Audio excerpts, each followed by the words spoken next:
Bismillahirrahmanirrahim. Innal hamdalillah wassalatu wassalamu ala Rasulillah wa ala alihi wa sahbihi wa man tabi'ahum bi ihsan ila yaumil qiyamah.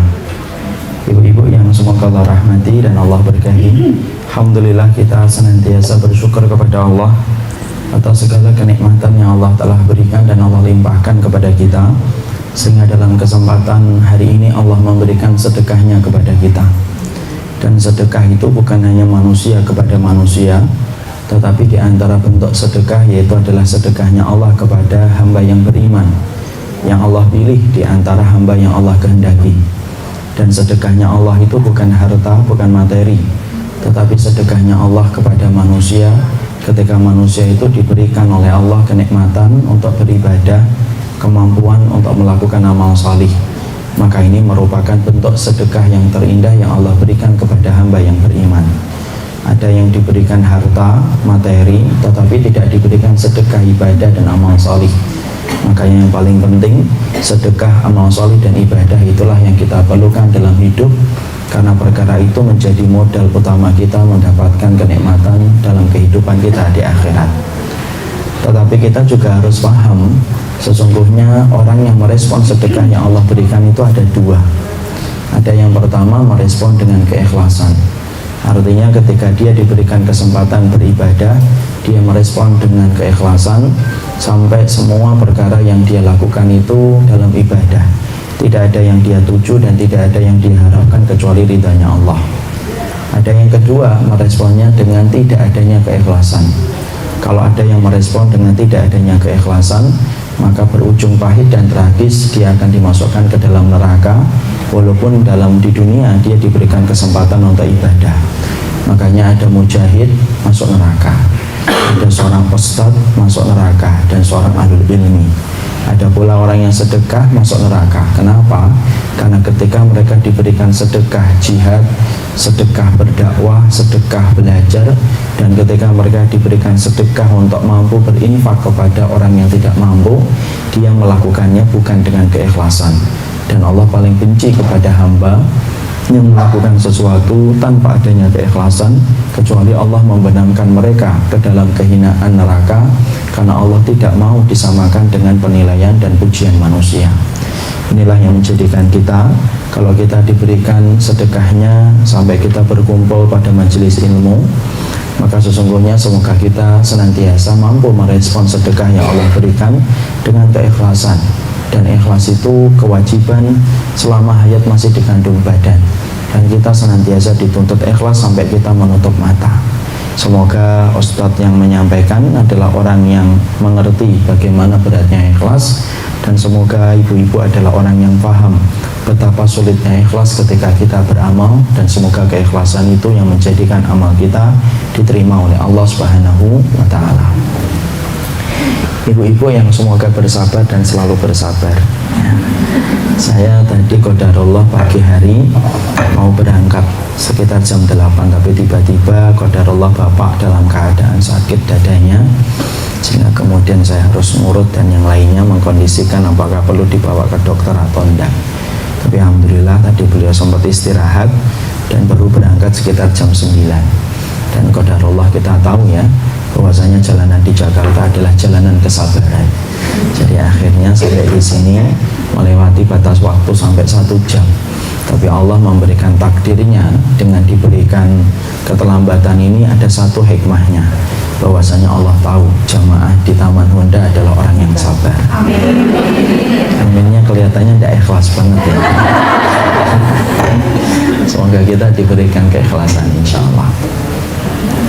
Ibu-ibu yang semoga Allah rahmati, kita akan membahas tentang salah satu perkara. Karena tadi sudah membicarakan tentang sabar anak, saya ingin bicara tentang sabar. Karena sesungguhnya kita mengerti bahwasanya sabar itu ternyata ada 3 macam. Yang pertama adalah sabar di dalam melakukan ketaatan, itu merupakan bentuk sabar. Sabar yang kedua adalah sabar ketika meninggalkan larangan. Dan yang ketiga yaitu adalah sabar ketika kita menghadapi satu musibah takdir yang buruk yang Allah timpakan dalam kehidupan kita. Selama ini kita paham sabar itu hanya ketika menghadapi musibah, padahal kita salah. Sabar itu bukan hanya ketika menghadapi musibah, tetapi justru sabar itu ada tingkatannya. Dan tingkatan sabar menghadapi musibah merupakan tingkatan sabar yang paling rendah dalam kehidupan kita beribadah kepada Allah. Sesungguhnya sabar, tentunya kita paham, Ibu ngerti berapa kali Allah mengulang kata sabar. Allah itu mengulang kata sabar di dalam Al-Quran lebih dari 90 ayat, lebih dari 90 tempat, menunjukkan betapa besarnya kedudukan sabar dalam kehidupan kita ketika kita menghambakan diri kepada Allah. Makanya sampai para salaful ummah, para ulama terdahulu. Jadi kalau Ibu disebut kata para ulama salaf, itu artinya para ulama terdahulu dari kalangan sahabat dan tabi'in, sampai mereka itu menyampaikan bahwasanya sabar itu sebagaimana kedudukan kepala di dalam tubuh. Bahwasanya as-sabru kama salir ra'si fil jasadi. Sesungguhnya sabar itu kedudukannya sebagaimana kepala di dalam tubuh. Ibu bisa kehilangan tangan dan masih bisa melanjutkan hidup. Ibu masih bisa kehilangan kaki dan masih bisa melanjutkan hidup. Tetapi ibu tidak mungkin kehilangan kepala, karena sesungguhnya kehilangan kepala berarti sudah hilang kehidupan ketika tertanggalnya kepala dari jasad kita. Maka itulah kedudukan sabar yang paling besar, yaitu adalah sebagaimana kedudukan kepala di dalam kehidupan kita. Disitulah kita paham di dalam surat Al-Asr Allah menyampaikan watawasau bil haqqi watawasau bis sabr. Allah letakkan kata al-haq setelahnya itu kata as-sabr, saling menasihati dalam kebenaran dan saling menasihati di dalam kesabaran. Kenapa disebutkan kata al-haq dulu, baru setelahnya kata sabar? Karena sesungguhnya Allah tahu orang yang menggenggam kebenaran belum tentu sabar. Makanya kata sabar diletakkan setelah Allah menyebutkan kata al-haq. Dan disitulah kita ngerti betapa besarnya kedudukan sabar setelah kita menempuh jalan ketaatan dan menempuh panggung kebenaran. Kita pasti harus memiliki sifat sabar. Tidak ada zat yang paling sabar di atas muka bumi ini kecuali Allah. Makanya Allah sebelum mewajibkan kita untuk sabar, Allah itu telah mewajibkan dirinya untuk sabar. Makanya dalam salah satu riwayat yang sahih diterangkan, laisa hunaka syai'un aw ahadun asbar ala adam minallah. Kamu tidak pernah mendapati ada sesuatu dan ada zat yang paling sabar dalam kehidupan kecuali adalah Allah, kata Nabi. Karena sesungguhnya Allah itu sabar. Wa innahum la yu'afihim wa yarzuquhum. Allah memberikan rezeki, Allah memberikan kesehatan kepada manusia. Wa innahum la yat'una lahu walad. Tetapi teganya orang yang diberikan nikmat, orang yang diberikan rezeki, tetapi justru menuduh Allah itu punya anak. Karena sesungguhnya perkataan ketika mengatakan Allah itu punya anak, itu perkataan yang paling berat yang bisa memecahkan langit. Tetapi Allah tetap sabar menghadapi orang yang mengatakan Allah itu punya anak, dan Allah tetap memberikan mereka rezeki, dan Allah tetap memberikan kepada mereka kehidupan. Allah itu sabar. Makanya terhadap kita, kadang-kadang kita banyak berbuat maksiat, Allah tidak menghentikan laju nikmat dalam kehidupan kita. Karena sesungguhnya kesabaran Allah adalah kesabaran yang paling sempurna. Sekarang kita akan bicara sabar yang kita akan bicarakan bukan sabar yang pertama, bukan sabar yang ketiga, tapi kita akan membicarakan sabar yang kedua. Sabar yang kedua yang akan kita bicarakan adalah sabar terhadap perkara kemaksiatan. Karena sesungguhnya banyak di antara kita yang tidak tahu bahwasanya di antara sabar itu bukan ketika kita memakai hijab semata, bukan hanya ketika kita sholat semata, bukan hanya ketika kita taat kepada suami semata. Itu sabar dalam ketaatan. Tapi tahukah kita bahwasanya kita pun dituntut oleh Allah untuk sabar dalam perkara ketika kita dituntut untuk meninggalkan larangan-larangan dalam kehidupan kita. Dan tidak ada yang mampu membuat seseorang melewati berbagai macam larangan, kecuali berbagai macam larangan itu bisa dikalahkan dan bisa dilewati dengan bermodal sifat sabar. Kita dalam kesempatan hari ini akan membicarakan tentang itu. Tapi sebelum kita membicarakan tentang sabar dalam larangan, kita harus paham dulu Kenapa sih Allah itu menetapkan larangan dalam kehidupan kita? Karena sering sekali ketika kita tidak paham hikmahnya apa Allah itu melarang, sering sekali kita akan mendapati ibu-ibu yang baru ngaji, bapak-bapak yang baru ngaji akan sering komentar, kok setelah saya ngaji dikit-dikit tidak boleh, dikit-dikit dilarang, dikit-dikit tidak boleh. Dulu padahal ketika saya belum ngaji, kelihatannya kok semuanya boleh. Saya seakan-akan menjadi free man, manusia yang bebas ketika saya belum ngaji. Tapi setelah saya ngaji, kenapa kok banyak perkara yang dulunya boleh menjadi tidak boleh? Kenapa perkataan ini bisa muncul? Kenapa komentar ini bisa muncul? Disebabkan karena kita tidak paham apa sih hikmahnya Allah itu menetapkan larangan, dan bagaimana kita memahami larangan itu supaya kita tidak berprasangka buruk terhadap larangan yang ditetapkan oleh Allah. Sebelum kita membahas sabar dalam perkara larangan, maka hikmahnya adalah Allah itu tidaklah menetapkan sebuah perkara, Allah itu tidak menetapkan larangan-larangan di dalam kehidupan agama kecuali larangan itu bermaksud dan bertujuan memberikan kebaikan dan faedah yang besar dalam kehidupan kita. Karena tidak ada zat yang sempurna, yang penuh dengan rahmat dan penuh kasih sayang kecuali adalah Allah. Dan larangan Allah itu adalah larangan yang tidak membawa kecuali kebaikan. Kita sendiri saja yang terkadang tidak tahu hikmahnya apa yang ditetapkan oleh Allah, sehingga kemudian sering sekali kita protes terhadap larangan Allah. Sama dengan anak-anak kecil, ibu. Anak kecil itu ketika dilarang sama bapaknya dan ibunya, contoh, dia bermain di lantai 2, kemudian berusaha naik ke pagar. Ketika dia menyangka naik ke pagar itu sebagaimana naik kuda, tanpa dia memahami konsekuensinya, jasad akan jatuh. Maka kemudian ibu yang tahu bahwasanya bermain di pagar itu menyebabkan jatuh dan menyebabkan kecelakaan fatal yang bisa menimpa kepada anak itu, maka ibu itu meraih anak itu walaupun anak itu merengek-rengek dan menangis-nangis.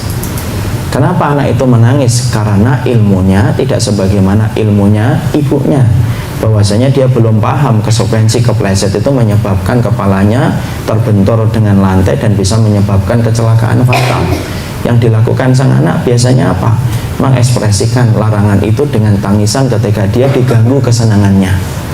Maka sesungguhnya manusia ketika tidak memahami hikmah yang Allah berikan, ketika Allah memberikan larangan, biasanya itu akan rewel dan cerewet. Kenapa sih tidak boleh? Kenapa sih tidak boleh? Kenapa sih tidak boleh?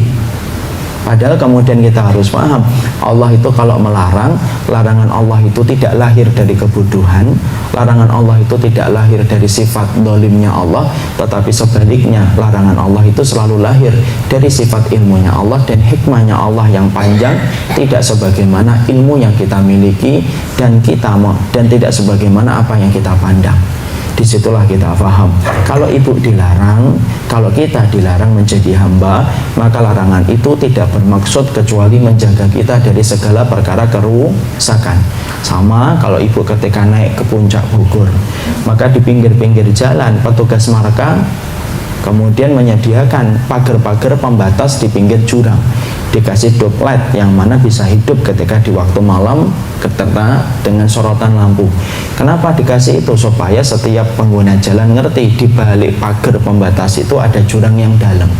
Dan sesungguhnya larangan Allah itu ya kayak pagar pembatas itu, supaya kita ngerti batasan-batasan yang mana, dan Allah itu tidak melarang kecuali membawa kebaikan, karena setiap larangan Allah itu bersifat qat'i, dia bersifat objektif dan tidak bersifat subjektif.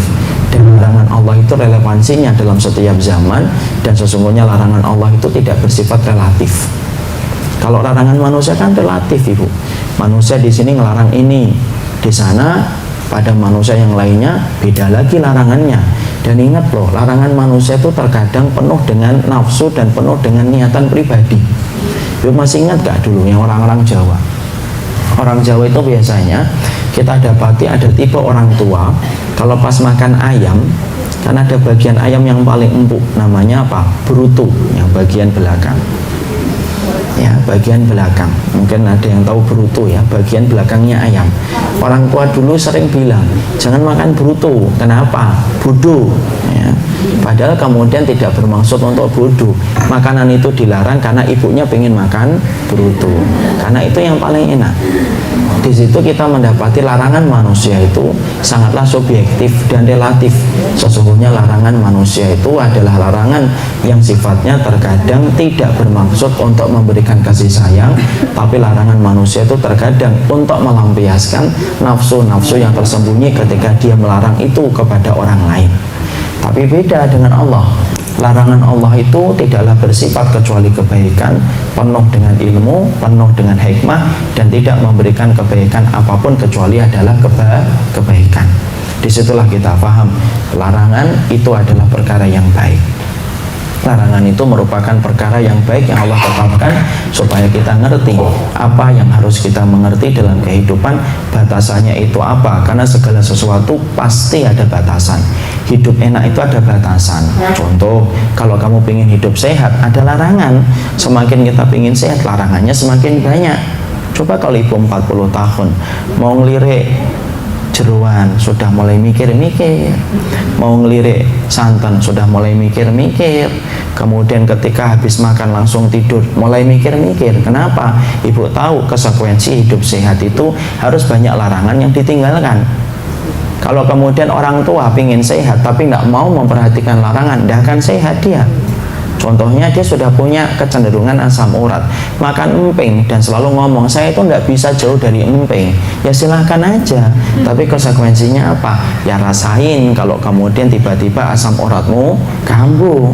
Hidup sehat saja ternyata orang itu harus taat sama larangan dari perkara-perkara enak yang harus dia tinggalkan, apalagi kehidupan ini dan kehidupan akhirat. Korelasinya kuat ibu, dan kita harus paham kalau ingin hidup sehat dan hidup bahagia di akhirat, berarti semakin banyak larangan yang harus kita tinggalkan. Kenapa? Segala sesuatu ada konsekuensi yang harus dibayarkan, kompensasinya itu pasti ada. Nah sekarang disitulah kita paham kalau kita ingin enak dalam kehidupan akhirat, jangan protes kalau dilarang. Makanya kalau ada seseorang hamba, seorang muslim kok protes ketika dilarang, kenapa sih ini tidak boleh, itu tidak boleh, itu tidak boleh, dikit-dikit tidak boleh, dikit-dikit tidak boleh, boleh kok dikit misalkan. Maka kemudian ibu harus paham sesungguhnya itu konsekuensinya membawa kebaikan untuk kehidupan di akhirat, untuk kehidupan yang lebih baik. Kita harus mengikuti aturan, salah satunya larangan-larangan yang ditetapkan oleh Allah dalam kehidupan kita. Setelah kita paham ini, maka kemudian saya ingin membahas tentang dua perkara yang disebutkan di dalam kitab Abdul Badawi Al-Khalafi, di dalam kitab Ahbabullah. Beliau membahas di antara bentuk larangan yang kita dibutuhkan untuk bersabar, yaitu adalah dalam perkara yang paling banyak menghanyutkan dan menenggelamkan manusia. Dalam larangan itu ada dua, walaupun larangan itu banyak.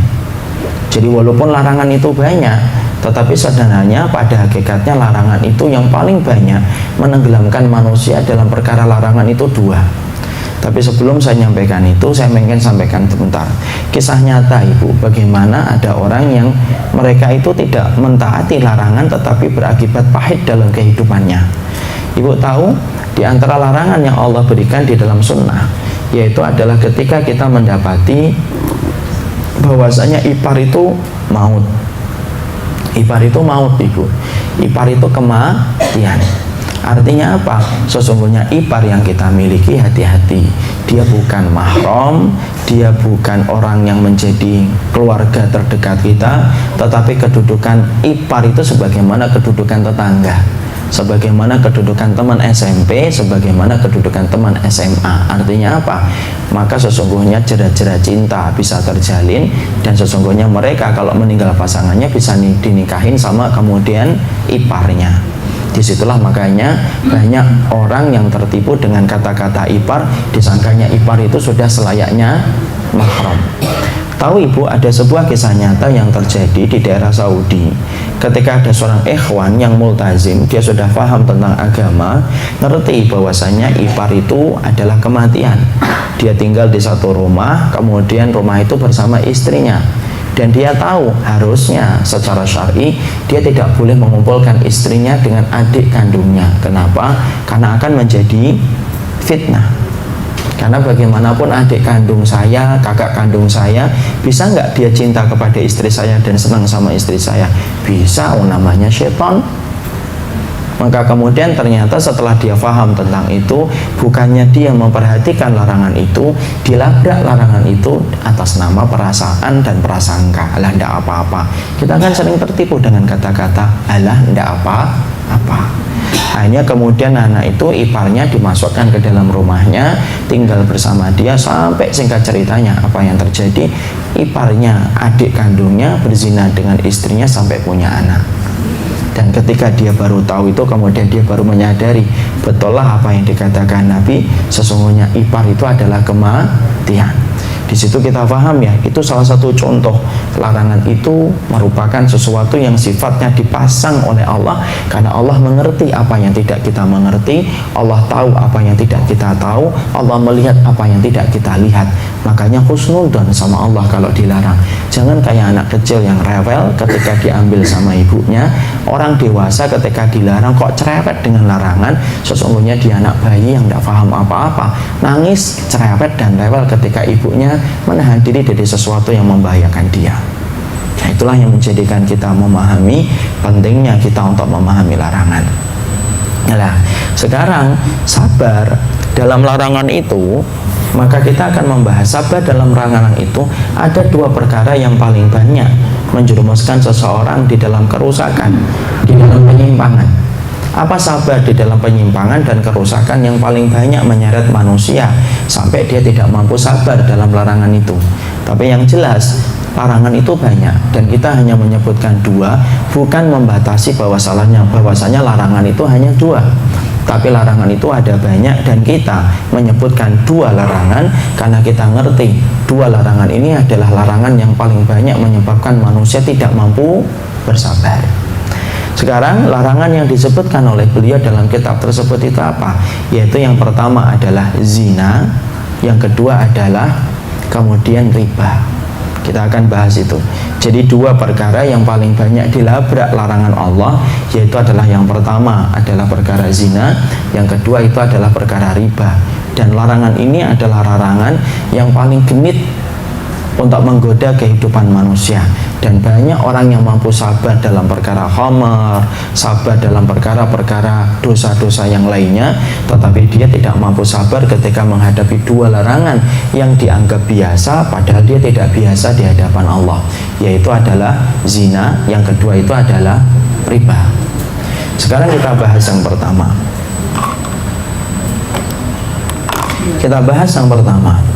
Kita tahukah kita di antara bentuk larangan yang besar yang Allah tetapkan dalam kehidupan kita itu zina, Ibu. Zina, homo, dan liwat, sama itu satu jenis. Tidak ada dosa yang paling berat dari dalam hukuman hudud, tidak ada dosa yang paling berat ketika ada hukuman yang ditegakkan kecuali hukuman yang ditegakkan kepada pelaku zina dan pelaku homo. Kalau kita ingin untuk membahas dulu, kita bahas dulu homo. Ibu tahu perilaku homo dan perilaku liwat di dalam khasanah syariatnya Allah, maka sesungguhnya itu merupakan perkara yang berat. Perkara berat itu akan nampak ketika kita membaca bagaimana konsekuensi hukum bagi orang yang melanggar larangan itu. Ibu tahu, pertama, homo. Homo itu di dalam Islam hukumannya itu berdasarkan kepada para sahabat itu ada dua. Ya, yang pertama itu pernah terjadi pada zaman Khalid bin Walid, ketika pada zaman Abu Bakar.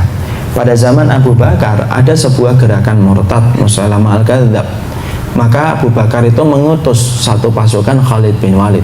Khalid bin Walid itu ketika melewati satu kawasan mendapati ada dua laki-laki yang kawin.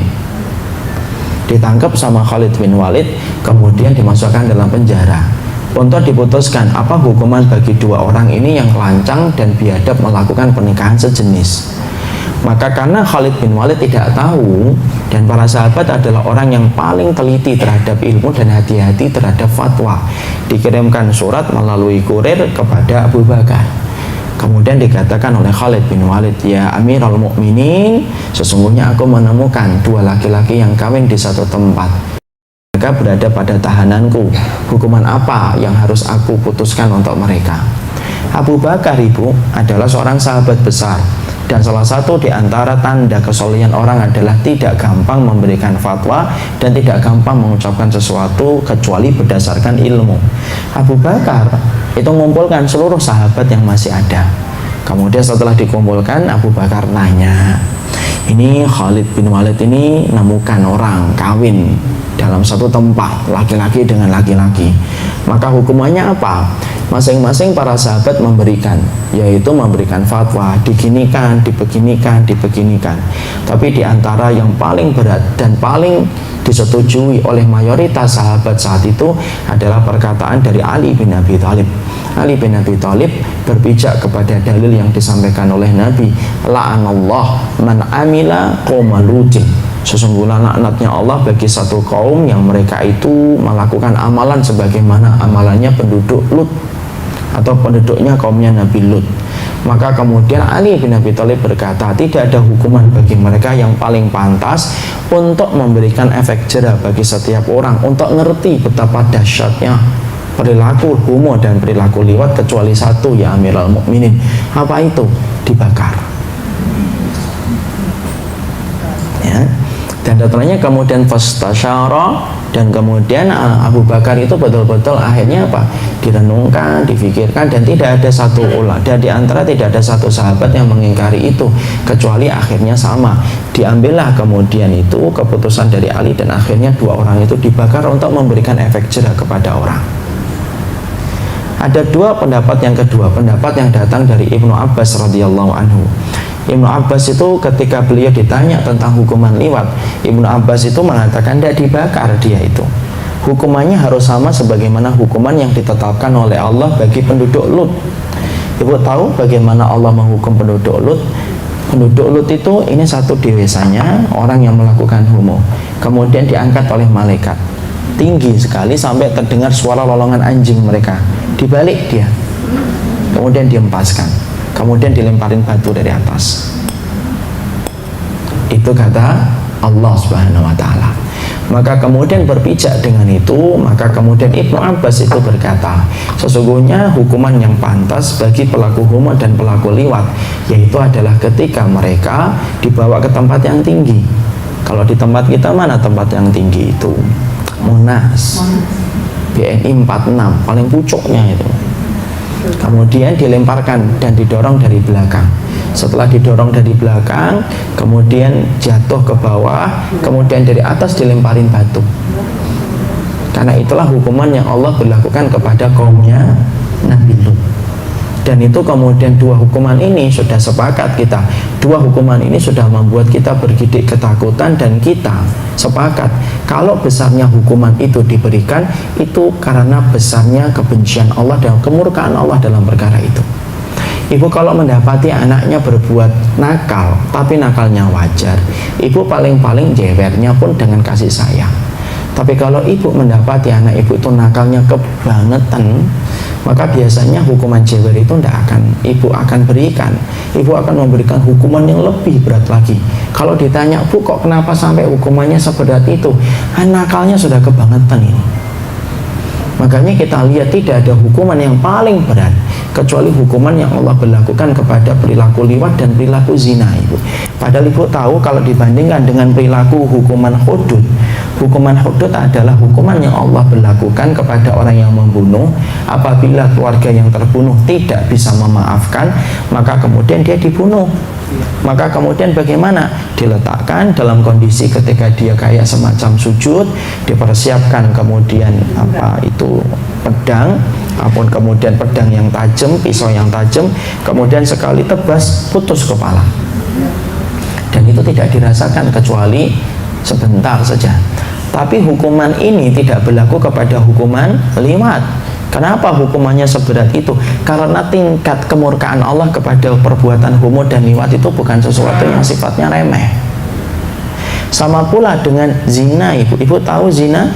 Zina itu yang hari ini dihalalkan kembali oleh orang-orang yang jahil dan orang yang tidak tersentuh dengan hidayah.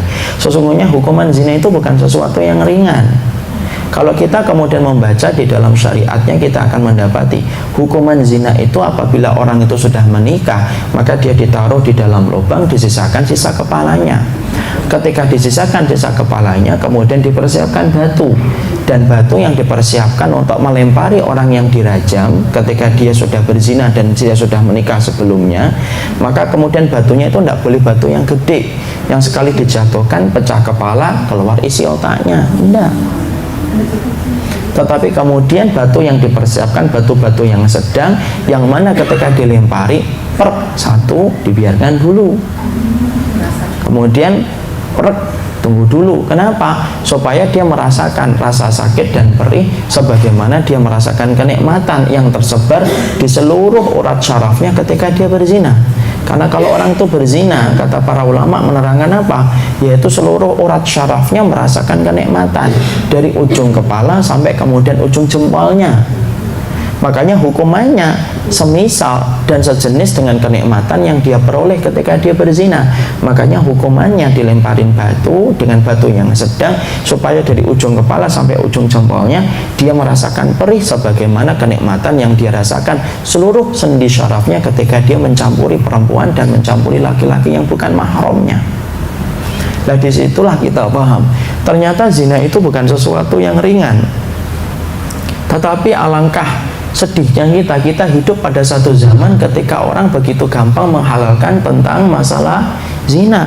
Padahal zina adalah salah satu perkara yang berat, sampai Imam Syafi'i saja kalau kemudian bicara tentang zina, ibu sampai berubah warna wajahnya dan mengatakan ittaqu minaz zina, takutlah kalian kepada zina, karena sesungguhnya zina itu balanya itu mengenai kepada setiap anggota keluarganya, sampai tikus yang ada di dalam rumah pezina pun di dalam lubangnya akan mendapatkan bala dari perbuatan zina yang dilakukan oleh orang di dalam rumah itu ketika dia berzina. Makanya sampai kemudian kata-kata hikmah di dalam bahasa Arab disebutkan az-zina dainun wa qada'uhu fi ahlihi. Sesungguhnya zina itu dainun, zina itu hutang, dan kemudian akan dibayarkan melalui anak-anak warisnya, anak-anak keturunannya. Karena kemudian di situ kita paham.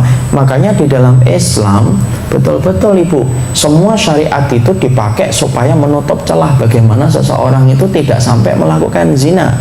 Tidak ada sebuah syariat yang paling menjaga, tidak ada sebuah syariat yang paling menjaga antara hubungan laki-laki dan perempuan kecuali adalah Islam. Kenapa? Islam menutup celah segala macam kemungkinan yang bisa menyebabkan orang itu jatuh dalam perbuatan zina. Sampai kemudian di tempat masjid pun dipisah laki-laki, dipisah perempuan. Cara kita bicara adalah laki-laki dan perempuan diatur. Bahkan cara kita jalan antara laki-laki dan perempuan itu kan diatur dalam Islam. Ibu tidak boleh jalan di depan laki-laki, laki-laki tidak boleh membiarkan jalan di belakang wanita. Kenapa? Laki-laki yang jalan di belakang perempuan, maka dia itu akan memiliki bayang-bayang yang ditiupkan oleh setan ketika setan itu nempel pada belakangnya wanita ketika jalan. Makanya kalau kita jalan ada perempuan, ada laki-laki di belakang, berhenti dulu, suruh lewat. Jadi ibu pakai spion kelihatan, oh ada laki-laki. Maka kemudian ibu lewatkan dulu. Karena sesungguhnya apa? Karena sampai sedetail itu bagaimana kemudian kehidupan kita dalam Islam dan syariatnya menjaga diri supaya orang itu tidak gampang dan terperosok dalam perbuatan zina.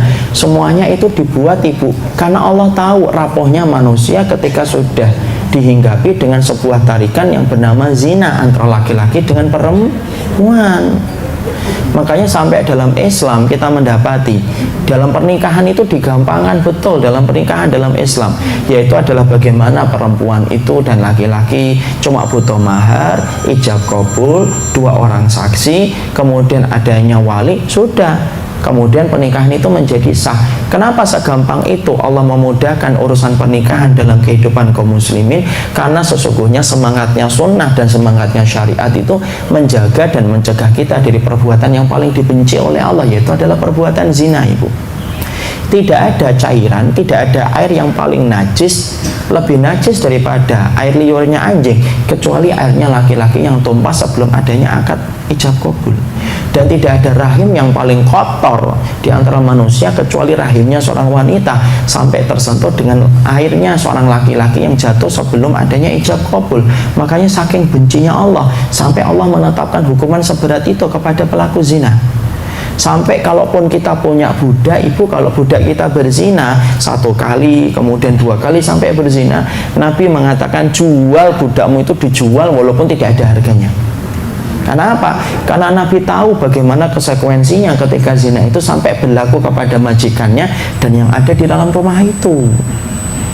Dan zina itu nikmatnya sebentar, tapi konsekuensinya seumur hidup. Jadi misalkan A sampai B kemudian nikah, A sama B kemudian nikah, lahirlah C. C ini tidak bisa bernasab kepada A, walaupun A ini adalah bapaknya sendiri, bapak pezinanya. Kalau hari ini orang itu sering menyebutnya dengan lebih lembut, bapak biologis, ini tidak boleh lah, sebut aja bapak pezinanya. Memang gitu. LGBT, alah LGBT itu ya apa, homo, udah itu aja, hombreng itu aja kalau bahasanya.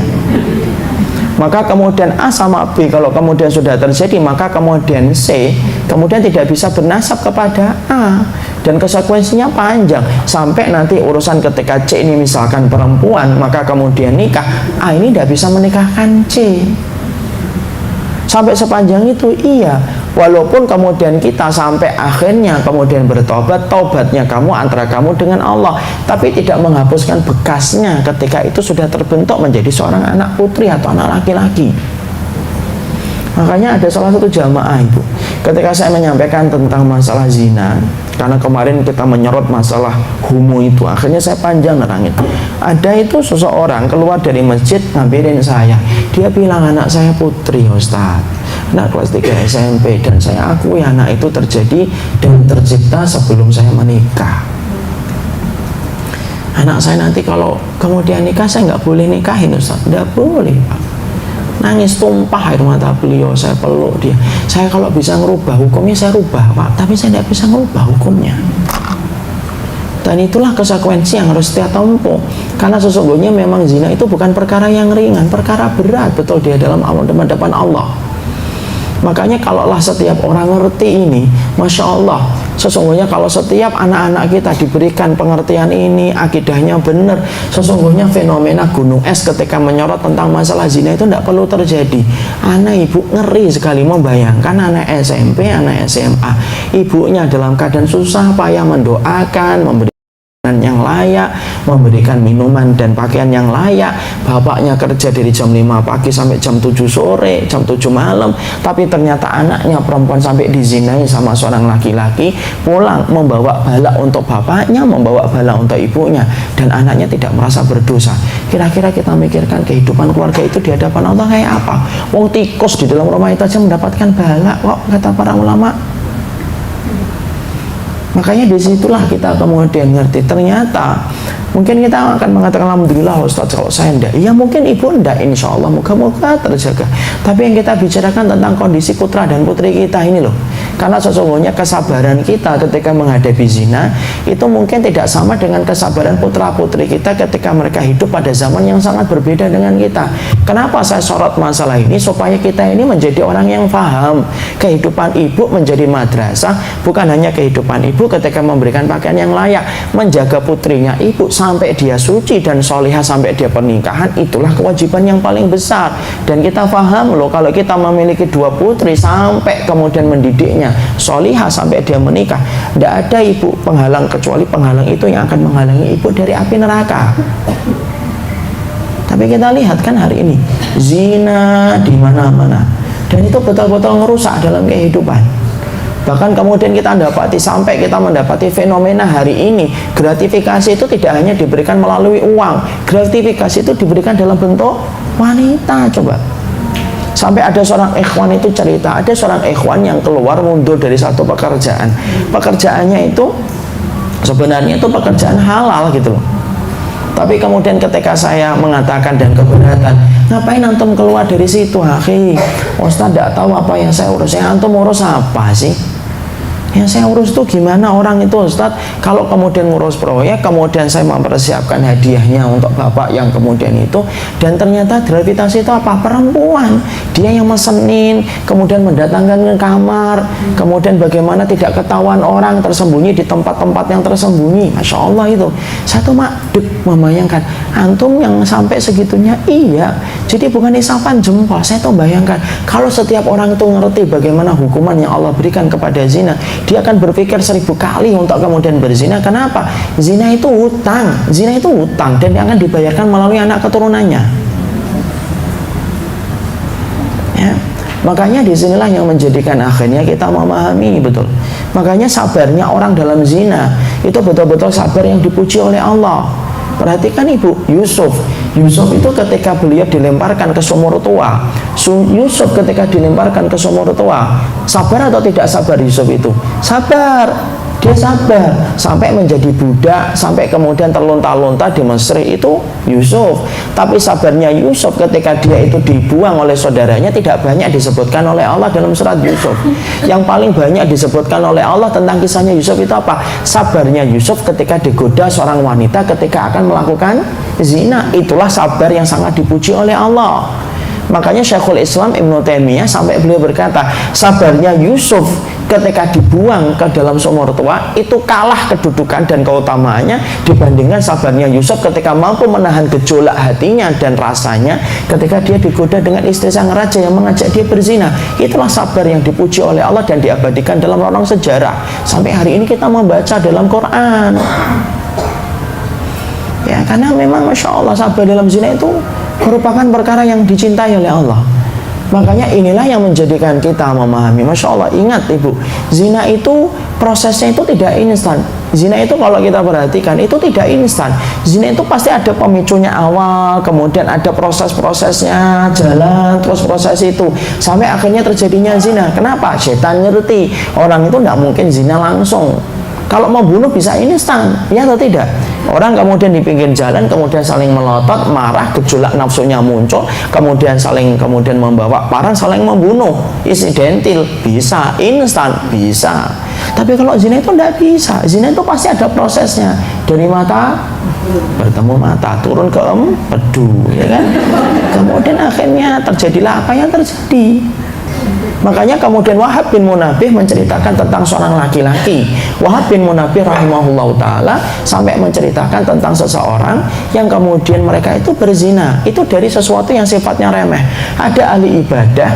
Dalam Wahab bin Munabbih riwayatnya sahih, ada ahli ibadah.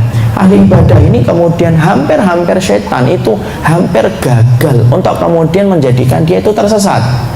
Ketika hampir putus asa iblis untuk menggoda laki-laki ini, tiba-tiba iblis itu mendapatkan celah ketika ada 3 pemuda yang menjadi tetangganya kemudian pingin untuk berjihad, tapi mereka bingung, mereka punya adik perempuan dan mereka bingung kemana menitipkan adik perempuan itu.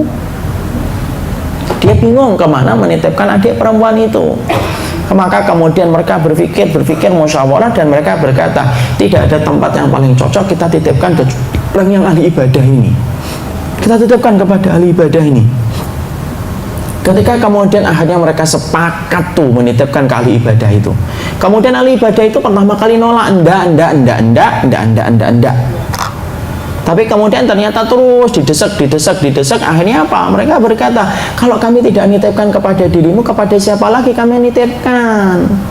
Akhirnya diterima, tapi syaratnya ngikutin syarat saya. Oke, nggak apa-apa, Thayyib, kita ikutin apa syarat yang kamu berikan. Syaratnya apa? Ditaruh di bawah, kemudian ahli ibadah itu di atas. Di mana ahli ibadah itu merasa dengan itu nanti aman. Fitnah kok, nggak bisa kayak gitu. Sudah, akhirnya perempuan itu dititipkan di bawah, kemudian ahli ibadah di atas. Lihat strateginya setan. Strateginya setan itu tidak pernah instan. Sabar setan itu, Ibu. Makanya Ibu kalau tidak sabar dalam dakwah itu ya kebangetan. Setan aja sabar. Maka kemudian ketika laki-laki itu ngirimkan makanan selalu dari atas itu, dari atas ke bawah. Kemudian sang perempuan membuka jendela, kemudian ngambil makanan itu dari bawah. Cuma kelihatan apa? Tangannya. Kemudian iblis lama kemudian berhenti. Kemudian dikatakan, mosok sih dari atas terus pakai tali, emang kayak apa sih? Ke bawah dong. letakkan di depan pintunya. Lalu kemudian, oh iya ya, apa sih salahnya di depan pintu? Ya deh. Kemudian diikuti, itulah bisikan. Tidak ada pemberi nasihat yang paling buruk tapi bibir katanya manis kecuali iblis. Saya ingatkan, tidak ada pemberi nasihat yang paling buruk tetapi tutur katanya manis kecuali iblis. Iblis kan gitu, dikit aja deh enggak apa-apa, bentar nanti taubat. Nah, itu iblis. Pemberi nasihat yang buruk tetapi dengan tutur kata yang manis. Kemudian akhirnya ditaruh di depan pintu, kemudian diketok, lari, wut, langsung ke atas. Iblis, biarin dulu, biarin aja dulu. Maka kemudian akhirnya dibiarin dulu. Lalu kemudian lama-lama iblis ngomong, masa sih kamu tidak kena ketok pintunya? Ketok pintunya dong, kamu tidak tahu. Kamu harus ngerti orangnya, jangan-jangan gendruwo, jangan-jangan manusia. Ini tambahan dari saya kalau gendruwonya. Ini kamu harus tahu orang yang kemudian hidup di rumahmu itu siapa. Kemudian iblis ngikutin lagi. Kemudian orang itu ngikutin bisikan. Diketok pintunya, dibuka lah. Dari mata bertemu mata, di pengkolan jalan. Ketemulah itu.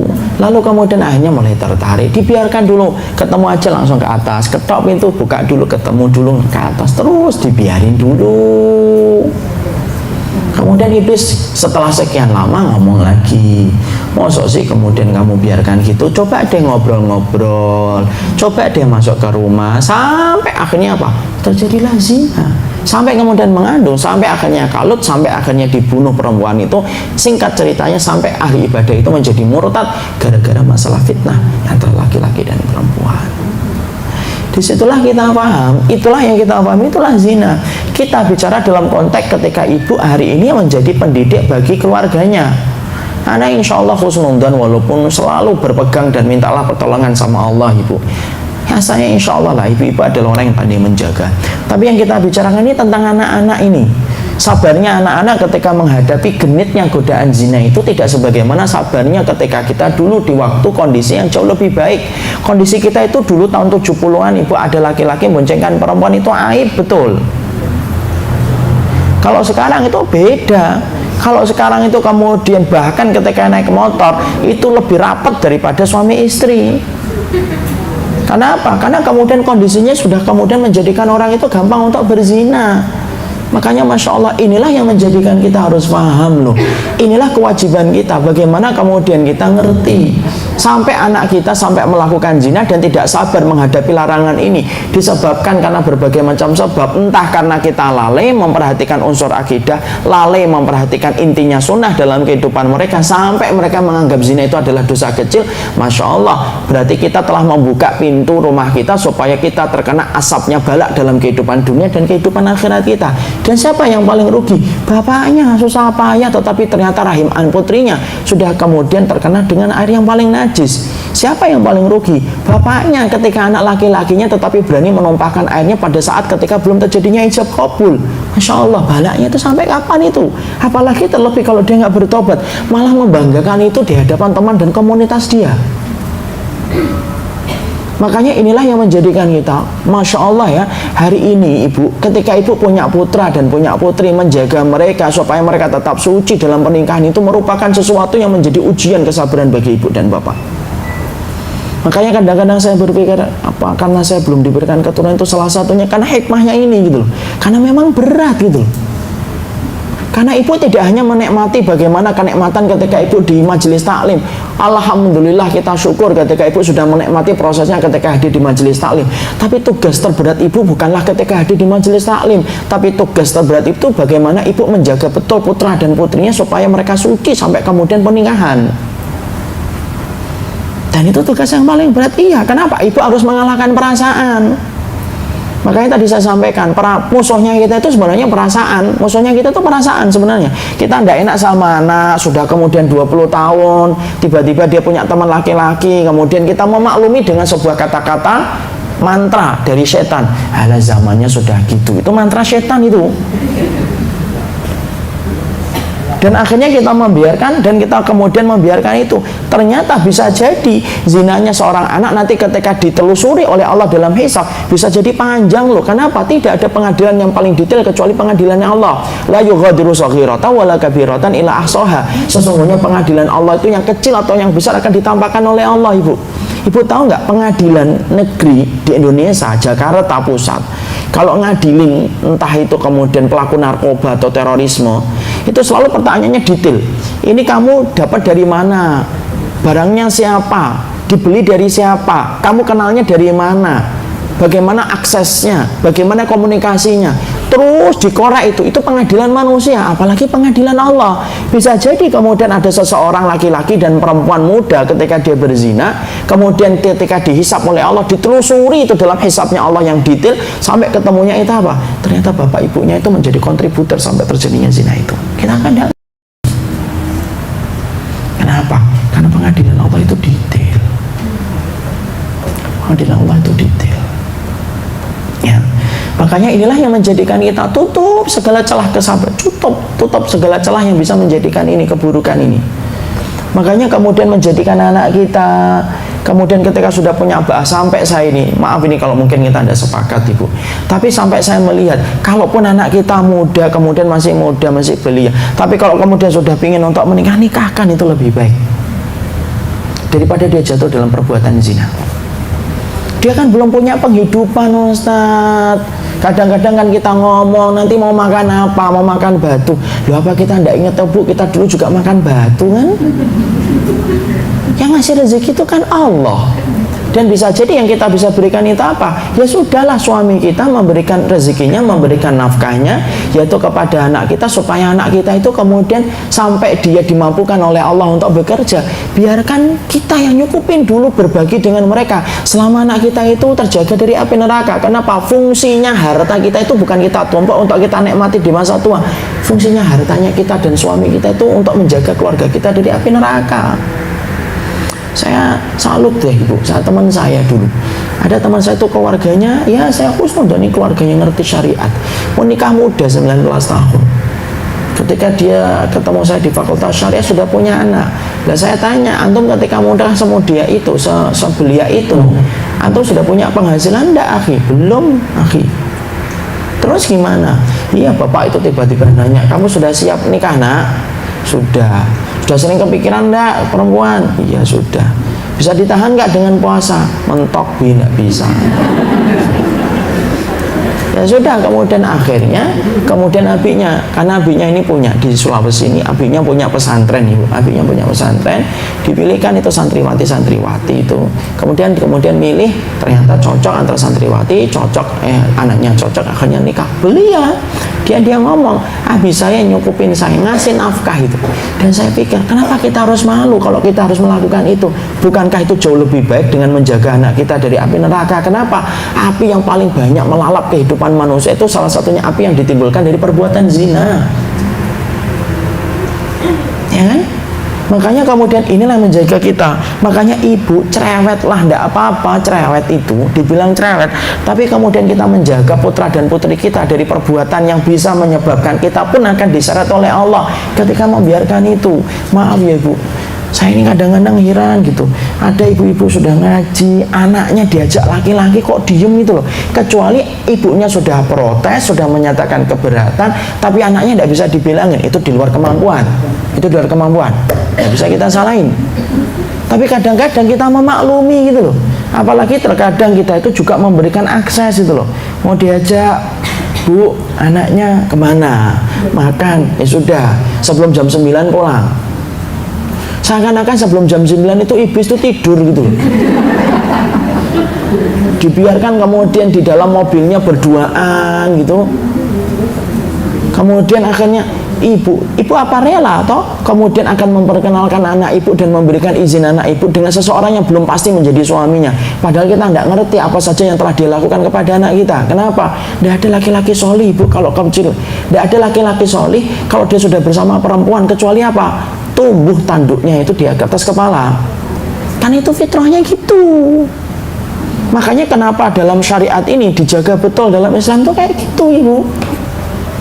Makanya kalau kemudian kita sudah menemukan, sudahlah nikahkan dan mintalah kepada Allah terus pertolongan supaya anak-anak kita ini terjaga dari satu perbuatan besar di sisi Allah. Dan perbuatan itu apa? Perbuatan zina. Itu bukan perkara yang ringan di hadapan Allah. Lihat tadi hukumannya dirajam, ditaruh di dalam lubang, kemudian dilemparin batu. Dan hari ini orang itu permisifnya terhadap zina, sampai orang itu berzina tidak dianggap aib. Namanya aja sudah berubah, kok nggak disebut zina? Disebutnya apa? Hubungan pranikah, ML, dengan berbagai macam nama yang kita tidak pernah tahu lagi sekarang. Kenapa? Karena ternyata anak kita itu sudah dikelilingi oleh setan, sampai kamus omongan mereka itu aja kamus yang tidak diketahui oleh orang tuanya. Coba, sampai kemudian orang yang berzina pun tidak akan pernah kemudian malu dijadikan idola. Coba, berapa banyak itu pemain bola, ibu sudah punya anak itu kemudian belum nikah kan? Dia punya anak sebelum nikah tapi dijadikan idola atau tidak? Dijadikan idola. Sampai pezina itu, padahal dalam Islam pada zaman sahabat itu tidak ada perkara yang paling menjijikkan kecuali orang itu memandang zina. Makanya ada seorang wanita yang kemudian dirajam, kemudian darahnya muncrat kepada salah satu sahabat. Sahabat itu sampai merasa jijik dengan darahnya itu. Kenapa? Karena tahu dia berzina. Walaupun ditegur sama Nabi karena wanita itu telah bertobat. Tapi kenapa sahabat tadi merasa jijik pertama kali? Karena kemudian mereka ngerti betapa menjijikkannya dosa itu di hadapan Rabb-nya. Ya, makanya Masya Allah, inilah yang menjadikan kita tutup segala celah itu. Celah itu, makanya kemudian menikahkan, menjaga mereka. Kalaupun ibu hari ini diberikan putra-putra, Masya Allah ibu, mintalah pertolongan sama Allah, koordinasi dengan suaminya, bagaimana menjaga putra-putranya ini. Kalau kemudian sudah punya kecenderungan, nikahkan aja, tidak apa-apa. Kalau kemudian belum punya penghasilan, italah yang nyukupin itu, tidak apa-apa lah, abi yang nyukupin. Jadi misalkan saya punya anak ini 19 tahun, kalau saya kemudian ngomong sama Nabi, pengen nikah, dah mana? Akhwatnya kita carikan, kemudian dia cocok, ya apa-apa, saya bagi-bagi rezeki saya sama dia, sembari dia tetap berusaha sampai kemudian diberikan sumur rezekinya oleh Allah. Yang namanya rezeki itu kan kayak sumur ibu, kalau belum ketemu memang susah, tapi sekalinya ketemu number terus. Itu rezeki itu kayak gitu. Sabarlah, mungkin anak kita belum dapat, mungkin Allah menitipkan rezeki anak kita melalui kita, orang tuanya. Kan gitu kita memandang orang mukmin. Orang mukmin itu kan kehidupannya sederhana, tidak bulat-bulat dengan berbagai macam teori. Nah, itulah yang menjadikan akhirnya kita apa? Disitulah kita apa? Jadi menjaga betul dari anak-anak itu memang penting betul. Terutama kondisi seorang laki-laki, seorang suami, ya betul-betul harus jadi macan. Dalam tanda kutip macan itu apa? Supaya ditakutin. Ini ada sebuah dialog ini. Saya ini pernah itu ada sebuah dialog ibu dengan salah satu karyawan. Karyawan itu bilang, saya diprotes sama anak saya Ustadz. Diprotesnya gimana Pak? Iya, diprotes anak saya, Abi itu terlalu galak, makanya tidak ada ikhwan-ikhwan yang deketin saya, pada takut ngeliatin Nabi. Loh, bapaknya kemudian ngomong, saya jawab begini Ustadz, jawaban saya salah atau benar? Jawabannya gimana Pak? Jawabannya saya begini, loh nak, dalam keluarga itu harus ada yang jadi macan satu. Kalau ada yang jadi macan satu, supaya nanti kalau ada yang berusaha deketin keluarganya Abi, maka kemudian dia ngelihat Abi kayak macan, maka dia mikir-mikir untuk kemudian gondol itu, ngambil salah satu di antara anggota keluarga itu. Jangan keluarga itu kayak kucing semua. Kalau kayak kucing semuanya, nanti diambil semuanya anggota keluarganya Abi. Ibumu kayak kucing, lembut dianya. Abi tidak bisa jadi kayak kucing, Abi kayak macan. Masya Allah ya. Saya saat itu ketika dengar dialog itu, benar juga atau tidak? Benar. Ada yang jadi kucing ibu, ada yang jadi macan. Kalau suaminya tidak bisa jadi macan, ibu yang jadi macan. Tapi disitulah intinya kehidupan kita itu di situ. Ya, makanya kemudian sampai Abdul Badawi Al-Khalafi itu di dalam kitabnya Ahbabullah itu beliau menyampaikan, kenapa disebutkan kata zina padahal dosa-dosa dan larangan itu banyak? Karena dosa yang paling banyak menggelincirkan seseorang dan menghanyutkan seseorang itu adalah dosa zina. Dan ternyata itu bukan perkara yang ringan di hadapan Allah, konsekuensinya panjang dan kita tidak pernah menyadari itu kecuali dengan bimbingan ilmu. Makanya anak-anak kita itu Masya Allah, ibu apa tidak sedih tuh anak SMP, data BKKBN sudah menerangkan anak SMP itu berapa persen sudah melakukan hubungan zina. Belum lagi yang hubungan menjurus kepada zina. Dan itu atas nama keadaan hari ini. Kenapa? Karena sesungguhnya dialog-dialog anak-anak SMP itu kalau kemudian bicara tentang kayak gitu itu sudah vulgar dan mereka sudah lumrah. Dan saya itu pengen ngajak itu Ibu, gimana kita ini kemudian menjaga. Kenapa? Kemenangan Islam itu tidak akan terbentuk kecuali rahimnya para wanitanya itu betul-betul bersih sampai dia menikah.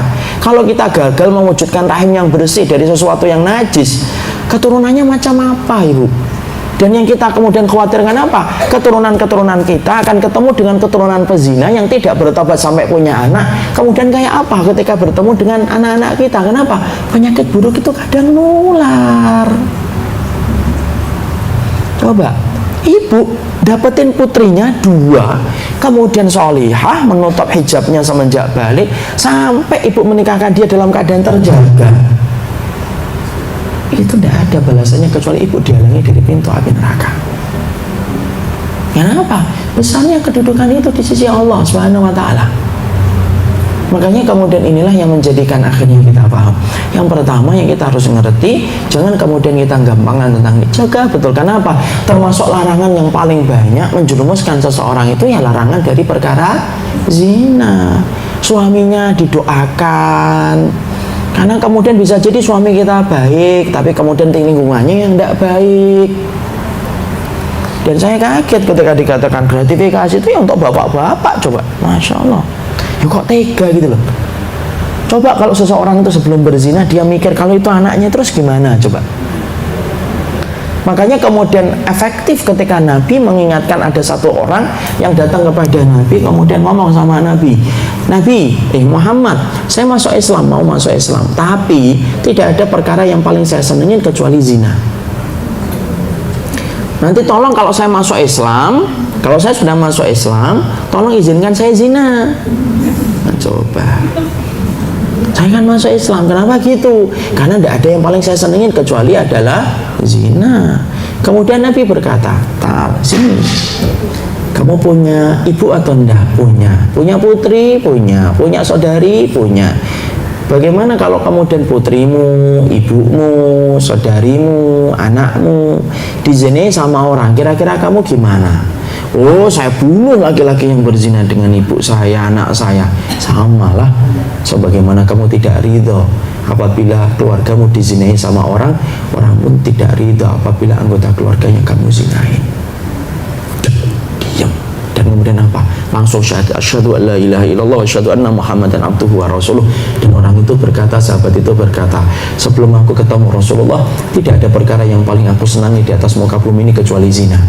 Dan setelah aku ketemu Nabi, tidak ada perkara yang paling aku benci dan aku akan perangi perkara itu kecuali perkara zina. Zina Ibu. Dan kita hidup pada waktu apa? Kita hidup pada waktu ketika perkara yang haram 3 dihalalkan kembali oleh umatnya Nabi. Apa itu? Pertama musik, kedua adalah sutra, kemudian yang ketiga adalah zina. Salah satu tanda akhir zaman itu diharamkannya 3 perkara yang sudah diharamkan oleh Nabi: sutra, musik, dan kemudian adalah zina. Dan itulah yang menjadikan kita memahami itu. Jadi kemudian akhirnya disitulah kita paham betapa besarnya kedudukan zina dalam kehidupan kita. Sabar dalam perkara zina itu bukan hanya sabarnya ibu, tapi ibu bagaimana mensabarkan anggota yang ibu cintai, anggota keluarga yang ibu cintai, supaya tidak terperosok dalam perkara itu. Dan itulah yang kemudian menjadi perhatian besar kita. Karena apa? Saya lihat ibu di sini adalah orang yang sudah punya keturunan, insya Allah. Dan yang paling berat itu apa? Menjaga kesucian mereka sampai datangnya pernikahan. Makanya kalau nikah itu digampangkan. Yang penting yang syar'i dulu. Kalau walimah mampu yang gede ketika punya kemampuan, silahkan. Tapi jangan kemudian mengadakan perkara-perkara yang tidak pernah dijelaskan oleh Allah dan Rasulnya. Mengadakan sesuatu yang berat, tidak usah memberatkan. Kalau memang tidak mampu, tidak apa-apa. Yang penting syar'inya. Syar'inya itu apa sih? Saksi, 2 orang saksi, akad nikah, mahar. Mahar itu yang paling baik bagi wanita, yang paling sederhana. Enaklah, digampangkan. Kecuali mampu, silahkan mengadakan sesuai dengan kemampuan. Kalau mampu, kalau tidak mampu ya janganlah. Dan jangan sampai menjadikan kita penyumbang dan kontribusi atas perzinahan, karena kita membebani dengan biaya pernikahan yang mahal. Modalnya 5 juta, kemudian ternyata pernikahannya 100 juta. Lah nyari 95 itu sampai kapan? Ya kalau dia kuat, kalau tidak kuat, maka kemudian yang bisa menjadi korban mungkin kemudian anak putri kita kan. Ya sudahlah, nikahkan dulu, nanti sembari kemudian cukupan. Nanti kemudian kalau punya rezeki, lebih baik kalau punya rezeki dipakai untuk kebaikan keluarga itu ketika mereka nikah. Lebih baik dipakai untuk umrahnya mereka, itu kan lebih mulia, Ibu. Walimah silahkan kalau mampu, tidak apa-apa, tidak ada masalah. Yang saya bicarakan dan saya kemudian ingin sampaikan, kalau tidak mampu mengada-ngadakan itu loh. Padahal walimah itu yang penting yang syar'i atau yang tidak syar'i, yang penting itu apanya sih? Syar'inya. Coba kalau kita ngadakan pernikahan yang sederhana, kemudian anggota anak kita kemudian setelah nikah, kemudian mereka umroh, bukankah itu lebih barokah untuk mereka? Ya, tentunya kalau ada kemampuan ya silahkan, apabila dia ingin lebih daripada itu. Ya, itulah yang kemudian kita pahami. Itu kesabaran kita terhadap perkara zina. Kesabaran yang kedua perkara riba, insya Allah kapan-kapan kita bahas. Karena saya dalam kesempatan hari ini saya memohon maaf karena tidak bisa lama dan bergegas, saya harus pulang untuk mengecek kembali keadaan Bapak, dan semoga Allah merahmati kita. Tapi yang jelas disinilah kita paham sabar itu bukan hanya dalam ketaatan, tapi termasuk di antara sabar meninggalkan larangan. Dan di antara perkara larangan itu apa? Larangan untuk meninggalkan zina.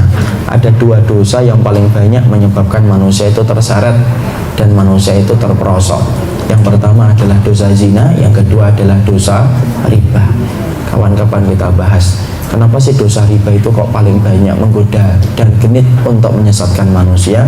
Nanti penjelasannya cukup panjang, dalam kesempatan berikutnya nanti kita akan bahas. Barakallahu fikum, ini yang dapat kita sampaikan.